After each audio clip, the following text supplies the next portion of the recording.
Assalamualaikum warahmatullahi wabarakatuh. Berikutnya saya akan menjelaskan mengenai Total Quality Management atau disingkat dengan TQM.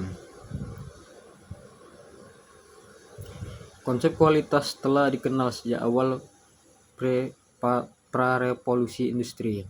Ketika produksi barang dilakukan oleh konsep pengrajin atau craftsman yang bertanggung jawab penuh atas hasil kerjanya. Pada masa itu, pengendalian kualitas masih dilakukan secara individual. Pengrajin sendiri memastikan hasil produk sesuai dengan standar pelanggan. Namun, ketika revolusi industri terjadi pada abad ke-18 hingga ke-19, proses produksi berubah drastis. Pekerjaan menjadi terpisah dalam lini produksi, dan tanggung jawab terhadap kualitas berpindah dari individu ke sistem. Hal ini melahirkan kebutuhan akan pengawasan kualitas atau quality inspection tahap paling awal dari evolusi manajemen mutu. Era inspeksi 1900 hingga 1930. Pada tahap ini, fokus utama perusahaan adalah memeriksa dan menolak produk cacat setelah proses produksi selesai.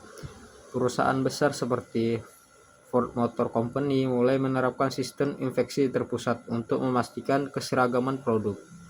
Namun, pendekatan ini masih bersifat kreatif. Kualitas dikontrol setelah kesalahan terjadi, bukan dicegah sejak awal. Salah satu tokoh awal yang berperan penting di tahap ini adalah Frederick B. Taylor dengan konsep scientific management atau manajemen ilmiah yang menekankan efisiensi dan standarisasi kerja. Namun dalam konteks kualitas, pendekatannya masih mekanistik, menempatkan pekerja hanya sebagai pelaksana, bukan bagian dari sistem perbaikan mutu. Dan era pengendalian kualitas statistik pada tahun 1930 hingga 1950. Perubahan besar terjadi ketika Walter A. Schweitzer dari Bell Telephone Laboratorium memperkenalkan konsep Statistical Quality Control atau SQC pada tahun 1924. Schweitzer menciptakan control chart, alat yang memungkinkan pengendalian kualitas secara kuantitatif dan preventif, bukan sekedar inspeksi. Selanjutnya, W. Edward Deming dan Joseph M. Juran mengembangkan dan mempopulerkan konsep ini, terutama setelah Perang Dunia Kedua. Deming menekankan pentingnya proses kontrol dan continuous improvement, sementara Juran memperkenalkan konsep trilogi kualitas. Berikutnya itu revolusi mutu di Jepang pada tahun 1950 hingga 1970. Setelah kekalahan Jepang dalam Perang Dunia Kedua, negara tersebut bertekad untuk memperbaiki industrinya. Pemerintah Jepang melalui Japanese Union of Scientists and Engineers atau JUSE mengundang Deming dan Juran untuk memberikan pelatihan tentang manajemen mutu. Prinsip-prinsip mereka diterapkan dengan disiplin tinggi dan diadaptasi oleh perusahaan seperti Toyota, Sony, dan Matsushita atau Panasonic. Disinilah lahir konsep Kaizen, filosofi perbaikan berkelanjutan yang menjadi tulang punggung budaya kerja Jepang. Tokoh lain yang berpengaruh besar adalah Kaoru Ishikawa yang memperkenalkan fishbone diagram atau diagram tulang ikan untuk analisis penyebab masalah, dan quality circles atau kelompok mutu yang melibatkan pekerja di semua level untuk memecahkan masalah kualitas. Pendekatan partisipatif ini menjadi cikal bakal Total Quality Control atau TQM yang kemudian berkembang menjadi Total Quality Management atau TQM. Era Total Quality Control atau Total Quality Management pada tahun 1970 sampai 1990. Pada dekade 1970-an hingga 1080-an, perusahaan-perusahaan barat mulai menyadari keunggulan kompetitif industri Jepang yang disebabkan oleh manajemen mutu total mereka. Tokoh seperti Armand V. Feigenbaum di Amerika memperkenalkan istilah Total Quality Control atau TQM dalam bukunya Total Quality Control 1961. di mana ia menekankan bahwa kualitas bukan hanya tanggung jawab departemen infeksi, melainkan semua fungsi dalam organisasi, dari desain produk hingga pelayanan pelanggan. Dari konsep inilah, istilah Total Quality Management atau TQM mulai digunakan untuk menggambarkan pendekatan sistematis dan menyeluruh terhadap kualitas. Organisasi internasional mulai membakukan prinsip ini melalui standar seperti BS 5750 di Inggris atau cikal bakal ISO 9000 dan Malcolm atau Baldrige National Quality Award atau 1987 di Amerika Serikat.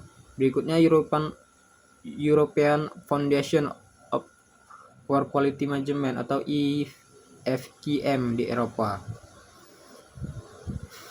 Berikutnya era globalisasi dan ISO 1950 sampai tahun 2000-an. Pada tahun 1990-an, TQM menjadi tren global. Banyak perusahaan menerapkan TQM sebagai strategi utama meningkatkan daya saing. Penerapan standar ISO 9000 series menjadi salah satu langkah formal untuk memastikan penerapan prinsip-prinsip TQM secara konsisten di berbagai industri dan negara. Di Indonesia, penerapan TQM mulai dikenal luas pada periode ini, terutama di perusahaan-perusahaan manufaktur besar seperti PT Astra Internasional dan PT Pindad. Pemerintah dan lembaga pendidikan pun mulai memperkenalkan konsep TQM dalam kurikulum manajemen dan teknik industri. Berikutnya era digital dan manajemen mutu modern 2000-an, pada tahun 2000-an atau tahun sekarang. Memasuki abad ke-21, konsep TQM terus berkembang seiring dengan digitalisasi dan globalisasi bisnis. Kini, TQM tidak hanya berbicara tentang kualitas produk tetapi juga mencakup kualitas proses, layanan, dan pengalaman pelanggan, dan berkelanjutan atau sustainability. Perusahaan modern mengintegrasikan TQM dengan yang pertama tuh Lean Management dan Six Sigma untuk efisien proses. Dan yang kedua itu Enterprise atau Resources Planning atau ERP untuk sistem informasi mutu. Dan yang berikutnya itu Artificial Intelligence atau AI untuk analisis prediktif mutu produk.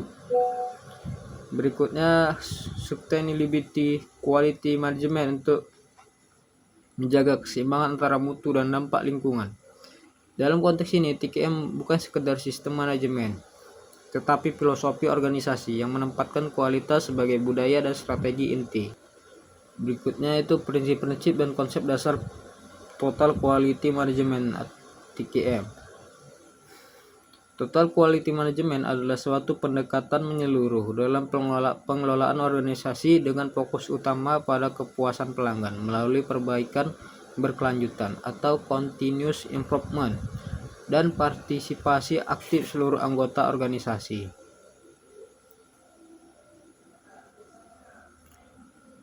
Prinsip-prinsip utama TQM.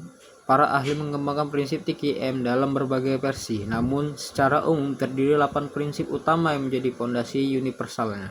Yang pertama itu ada satu fokus pelanggan atau customer focus. Segala aktivitas organisasi diarahkan untuk memenuhi dan melampaui harapan pelanggan. TQM menganggap pelanggan sebagai pusat dari seluruh keputusan strategis. Contoh, Toyota menggunakan survei pelanggan untuk memperbaiki desain produk baru. Hotel-hotel berbintang menerapkan Bus Feedback System untuk menjaga kepuasan tamu. Maknanya, kualitas didefinisikan bukan oleh produsen tetapi oleh pelanggan. Berikutnya, prinsip kepemimpinan yang mendorong visi kualitas atau leadership. Pemimpin bertanggung jawab menciptakan visi, nilai, dan arah yang jelas bagi seluruh anggota organisasi. Menurut Deming, tanpa komitmen pimpinan, kualitas tidak akan berakar.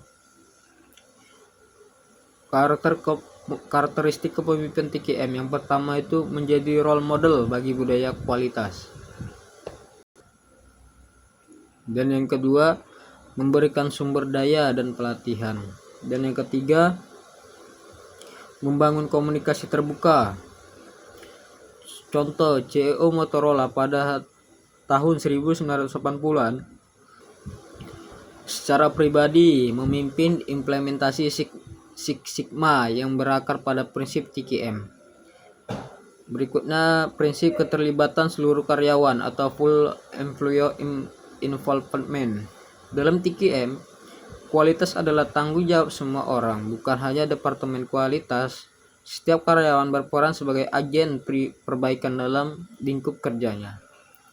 Contoh, konsep quality circle di Jepang memperlihatkan kelompok kecil pekerja yang rutin membahas cara meningkatkan proses kerja mereka. Berikutnya itu prinsip pendekatan proses atau proses approach. TQM menekankan bahwa hasil yang baik berasal dari proses yang baik. Oleh karena itu, organisasi perlu mengidentifikasi, memahami, dan mengelola proses secara sistematis.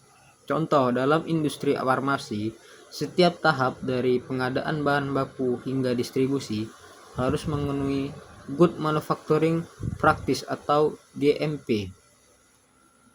Kunci fokus bukan pada mengejar hasil, tetapi pada mengoptimalkan proses.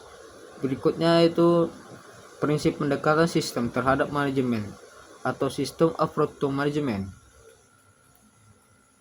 Semua proses dalam organisasi saling terhubung. Pendekatan sistem membantu memahami bagaimana perubahan dalam satu bagian dapat mempengaruhi bagian lain. Berikutnya itu prinsip perbaikan berkelanjutan atau continuous improvement. Ini adalah jiwa dari TQM. Organisasi harus berkomitmen melakukan perbaikan terus-menerus terhadap produk, proses, dan sistem manajemennya. Metode yang digunakan yang pertama itu Plan Do Check ACT atau PDCA Sile Deming Sile.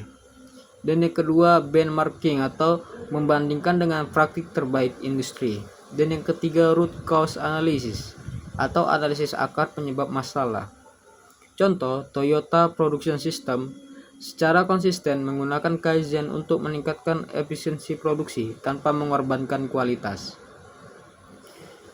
Berikutnya itu prinsip pendekatan keputusan berdasarkan fakta atau fact-based decision making. Keputusan dalam TQM harus berdasarkan data dan analisis objek, bukan intuisi semata. Alat bantu umum.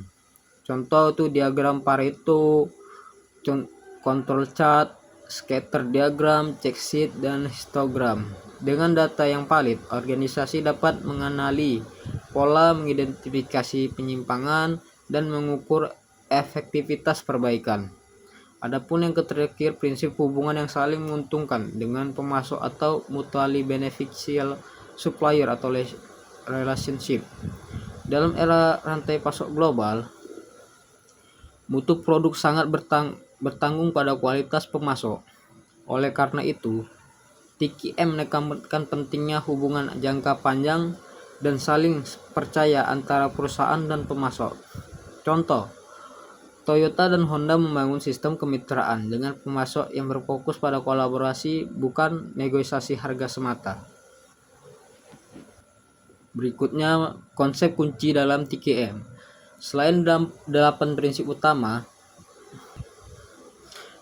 TQM juga berdiri di atas beberapa konsep fundamental. Antara lain yang pertama itu kualitas sebagai strategi, bukan sekedar tujuan. TQM memandang kualitas sebagai alat strategi kompetitif. Kualitas tinggi menurunkan biaya jangka panjang, memperkuat loyalitas pelanggan, dan menciptakan reputasi merek. Crosby pada tahun 1979 bahkan menekankan quality is free, artinya investasi pada kualitas menghasilkan efisiensi yang lebih besar daripada biaya perbaikannya. Dan yang kedua itu budaya organisasi yang mendukung mutu. Tanpa budaya organisasi yang kondusif, TQM tidak akan berfungsi. Budaya ini mencakup nilai seperti keterbukaan, kerjasama, dan tanggung jawab bersama.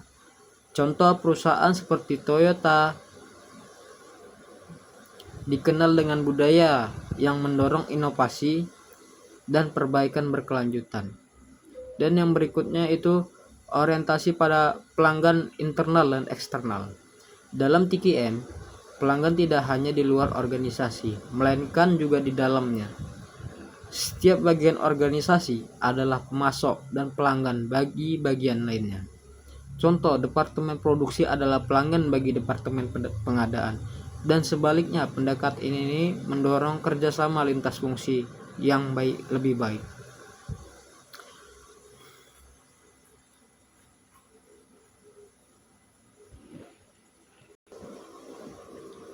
Berikutnya, fungsi dan peran total quality management TQM.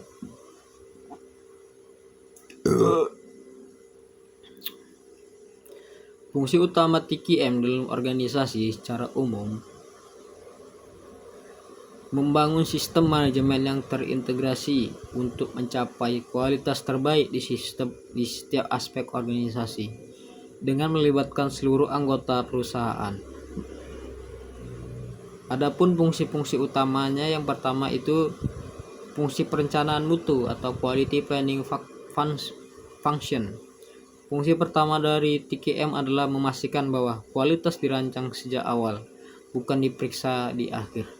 Ini berarti bahwa standar mutu harus ditetapkan dalam tahap perencanaan produk, proses, dan layanan. Aktivitas utama meliputi yang pertama itu menentukan kebutuhan dan harapan pelanggan. Dan yang kedua mengembangkan spesifikasi produk dan proses. Dan berikutnya menetapkan indikator kinerja mutu, quality key performance atau indikator atau disingkat QKPI. Yang pertama itu fungsi perencanaan mutu atau quality planning function.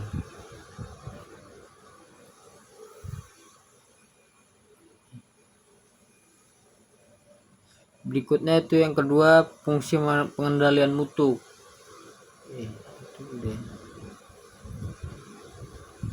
Berikutnya itu fungsi peningkatan mutu, quality improvement function, yang dimana TQM menempatkan perbaikan berkelanjutan atau continuous improvement. Sebagian inti dari fungsinya, perbaikan tidak berhenti setelah standar tercapai.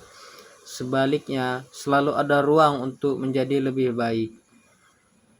Metode yang digunakan biasanya yang pertama itu PDCA skill.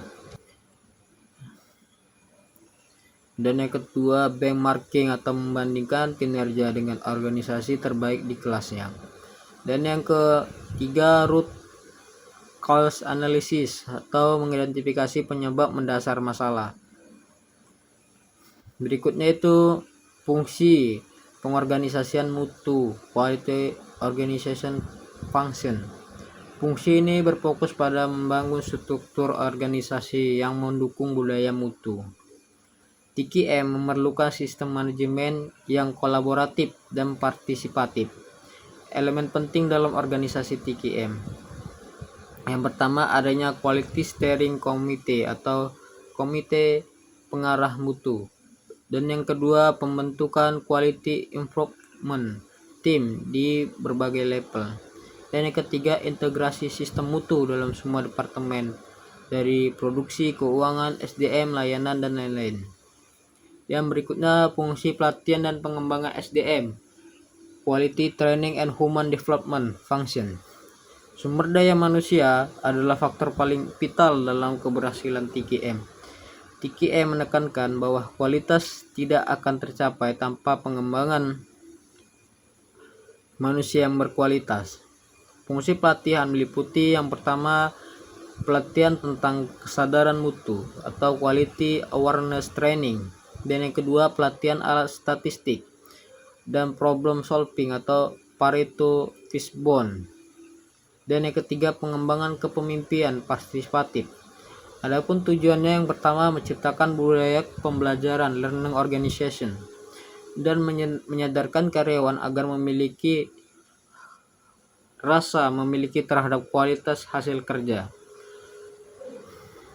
Berikutnya itu fungsi komunikasi dan dokumentasi mutu, Quality Communication and Documentation Function. Dalam TQM, komunikasi yang efektif adalah jembatan antara perencanaan, pelaksanaan, dan evaluasi.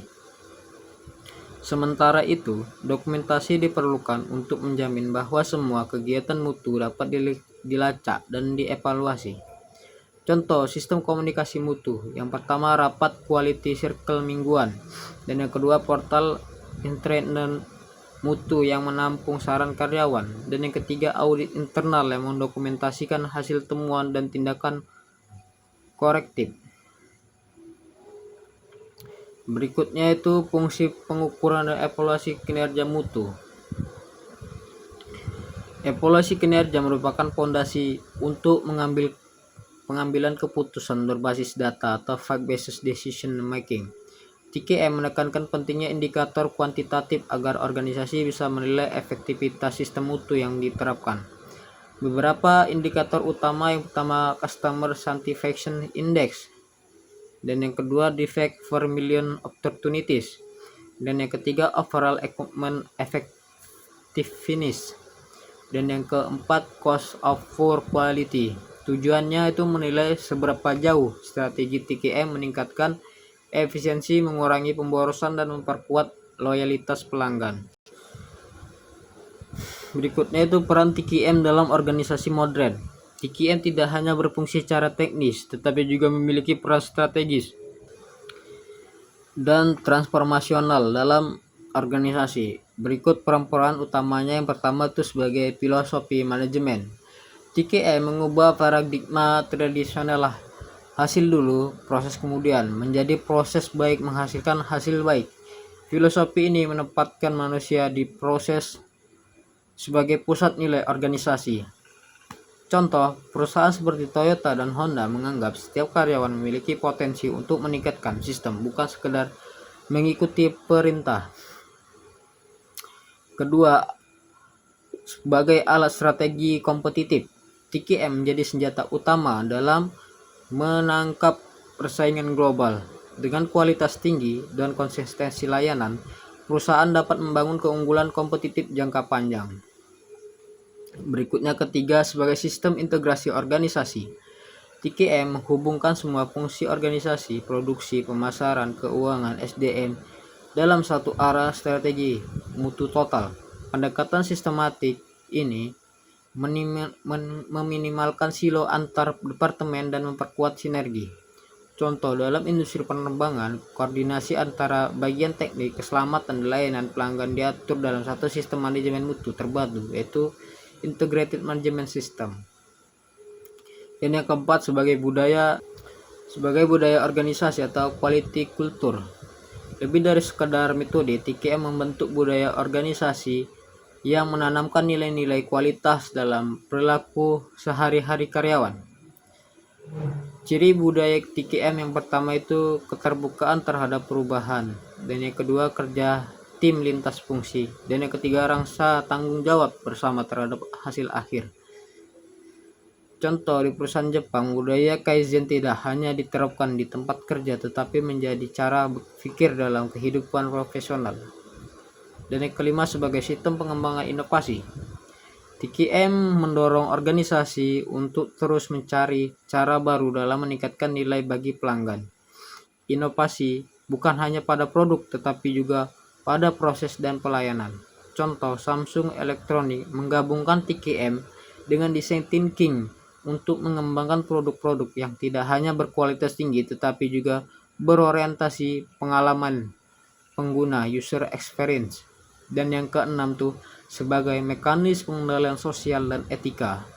Dalam konteks modern, TKM juga berperan dalam menjaga etika bisnis dan tanggung jawab sosial. Kualitas kini dipahami secara luas, mencakup keamanan produk, berkelanjutan, dan dampak sosial.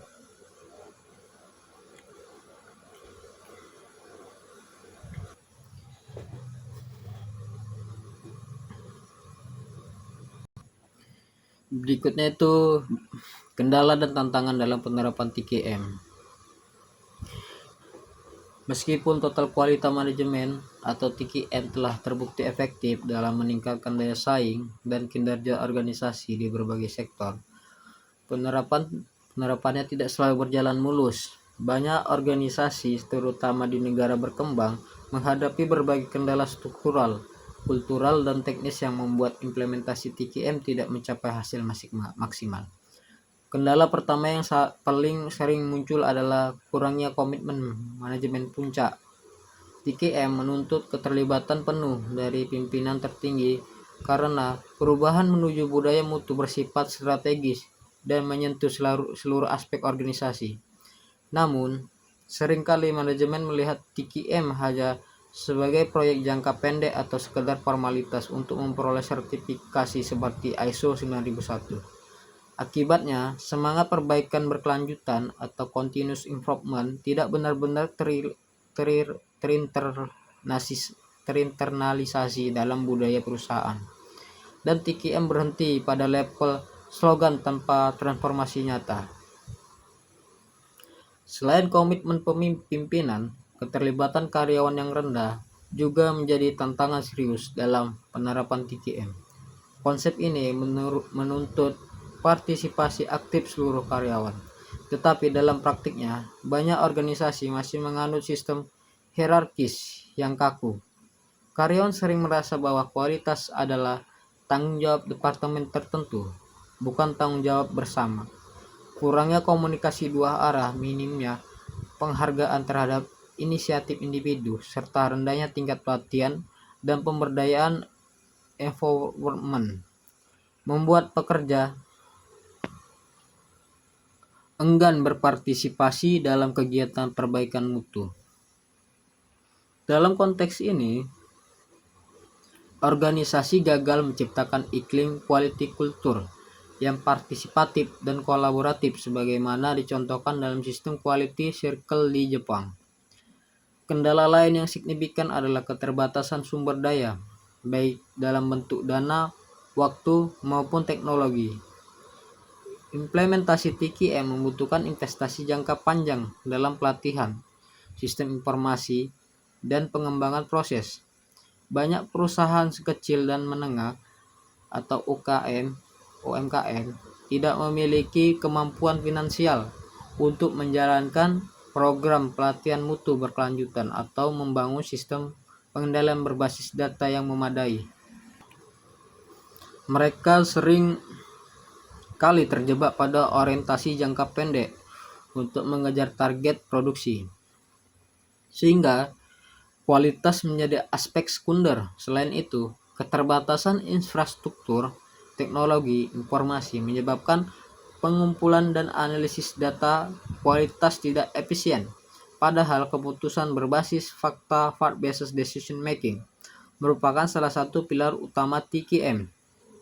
Dari sisi budaya organisasi, resistensi terhadap perubahan juga menjadi tantangan besar.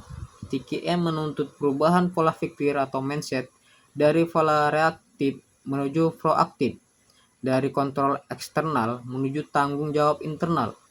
Namun, perubahan budaya seperti ini tidak mudah dilakukan, terutama di organisasi yang telah lama terbiasa dengan gaya manajemen tradisional. Banyak manajer menengah yang khawatir kehilangan kekuasaan karena TKM mendorong pelimpahan tanggung jawab kepada tim kerja. Sementara itu, sebagai karyawan merasa canggung dengan sistem baru yang menuntut keterlibatan aktif dan komunikasi terbuka. Akibatnya, resistensi ini memunculkan konflik internal dan memperlambat proses transformasi mutu. Kendala selanjutnya adalah ketidakkonsistenan dalam pelaksanaan dan pengawasan sistem TKM. Banyak organisasi yang awalnya antusias menerapkan TKM tetapi gagal menjaga keberlanjutan implementasi. Program mutu seringkali hanya berjalan pada tahap awal, misalnya dengan peluncuran kampanye mutu atau pembentukan tim TKM.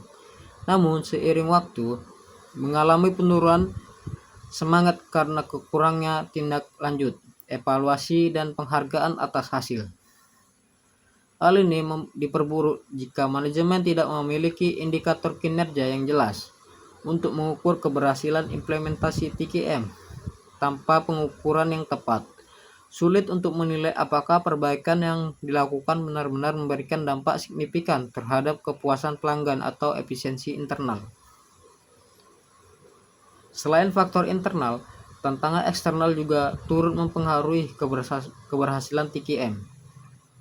Lingkungan bisnis yang semakin dinamis menuntut organisasi untuk beradaptasi cepat, sementara TKM memerlukan waktu dan konsistensi tinggi untuk menunjukkan hasilnya. Ketidakseimbangan antara kebutuhan jangka pendek seperti tuntutan pasar, harga, dan volume produksi dengan strategi jangka panjang seperti pembentukan budaya kualitas seringkali membuat manajemen mengabaikan prinsip-prinsip TKM. Di sisi lain, persaingan global dan perkembangan teknologi yang sangat cepat membuat standar kualitas terus berubah, sehingga organisasi harus terus memperbaharui sistem manajemen yang agar tetap relevan. Dalam konteks negara berkembang seperti Indonesia, tantangan tambahan yang sering ditemui adalah lemahnya sistem pendidikan dan kesadaran mutu di tingkat nasional. Banyak organisasi belum memiliki budaya dokumentasi, pengukuran kinerja atau evaluasi sistematis. Faktor sosial seperti budaya asal cepat selesai, kurangnya disiplin kerja, dan rendahnya perhatian terhadap detail juga dapat menjadi hambatan dalam menanamkan prinsip-prinsip TKM. Selain itu, dukungan pemerintah dan kebijakan publik dalam bentuk regulasi standar mutu seringkali masih terbatas, sehingga inisiatif peningkatan kualitas lebih banyak bergantung pada kesadaran perusahaan masing-masing. Dari perspektif teknologi modern, muncul pula tantangan baru, yaitu integrasi TKM dengan sistem digital dan otomatis. Era industri 4.0 menghadirkan peluang sekaligus risiko. Di satu sisi, teknologi seperti artificial intelligence atau AI dan Internet of Things atau IoT dan Big Data Analysis memungkinkan pengawasan kualitas secara real time. Namun di sisi lain, organisasi yang belum siap secara infrastruktur dan kompetensi digital justru kesulitan menyesuaikan diri. TKM yang berbasis data memerlukan keahlian analisis, statistik, dan sistem informasi yang terintegrasi, sesuatu yang belum banyak dimiliki oleh perusahaan tradisional. Kegagalan mengolah informasi digital ini dapat membuat sistem TKM menjadi usang dan tidak relevan lagi dalam menghadapi tantangan era baru. Dan yang terakhir, tantangan terbesar dalam implementasi TKM adalah mempertahankan keberlanjutan atau sustainability. Banyak perusahaan berhasil dalam fase awal penerapan TKM, namun gagal menjadikannya budaya jangka panjang. Faktor penyebab utamanya adalah tidak adanya sistem penghargaan yang memotivasi perilaku berbasis mutu, serta kurangnya mekanisme pembelajaran organisasi atau organizational learning. Tanpa mekanisme tersebut, pengetahuan dan pengalaman mutu tidak terdokumentasi dengan baik dan cenderung hilang ketika terjadi pergantian manajemen atau restrukturisasi organisasi. Untuk itu, keberhasilan TKM sejati tidak hanya diukur dari keberhasilan memperoleh sertifikasi atau mencapai target jangka pendek, melainkan dari kemampuannya membangun sistem manajemen yang belajar, adaptif, dan berkelanjutan. Secara keseluruhan, bagian disimpulkan bahwa kendala penerapan TKM bersifat multidimensional, mencakup aspek manusia, struktur, teknologi, dan budaya. Namun, hambatan-hambatan tersebut